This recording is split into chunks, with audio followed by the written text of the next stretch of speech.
ओम आदिवद्याय विद्महे आरोग्य अनुरागाय धीमहि तन्नो धन्वन्तरि प्रचोदयात्।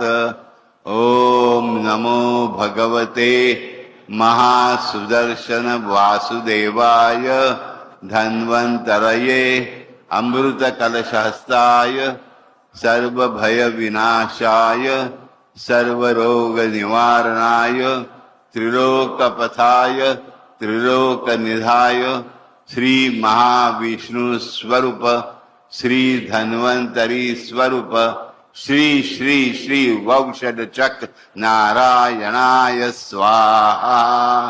ओम आदिवैद्याय विद्महे आरोग्य अनुरागाय धीमहि तन्नो धन्वन्तरि प्रचोदयात्।